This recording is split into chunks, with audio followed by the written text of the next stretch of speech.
Now we have this IP address, right? 192.100.20.1. So when it comes to computer, you need to convert this into the binary format. Binary means it is 1 and 0, 1 or 0, right? You need to convert this IP address into 1s and 0. For that, we are going to use this conversion method. IP address can be read in decimal or binary representation, but network device only understand binary value. When it comes to network device, it only understand binary value. Therefore, we must understand how to convert decimal IP address to binary form.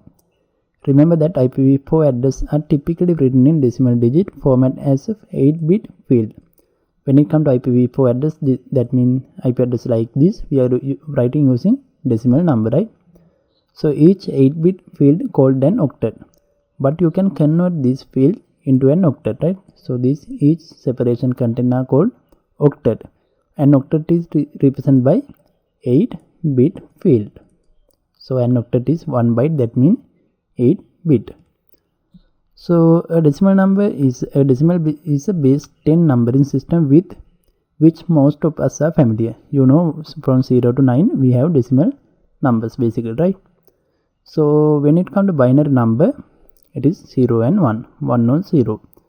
Then think now we are going to convert this number 172.100.5.0 into the binary value.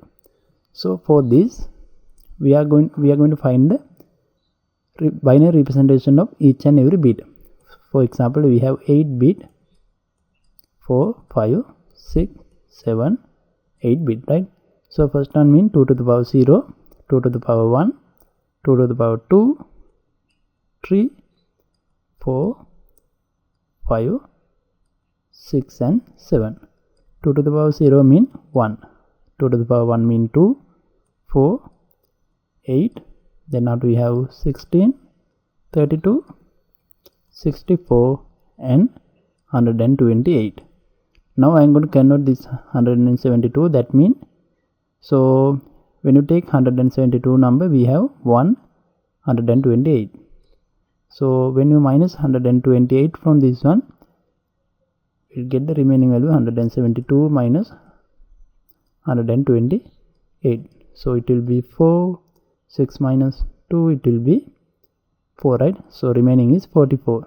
That means you can't take any 64. Then 64 place will be 0. But there will be 132, right? You can take 32. Then it will be 1.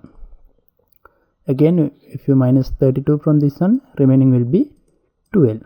Can you take any 16? Can't, right? Because remaining is 12. Again, I am going to take 8, right? So you can take 8. The remaining will be 4.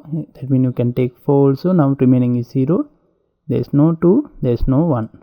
So your final IP address will be like this when you convert 172 into binary format. Like that you can convert all these numbers by using this formula, right? So this is what we are calling decimal to binary conversion.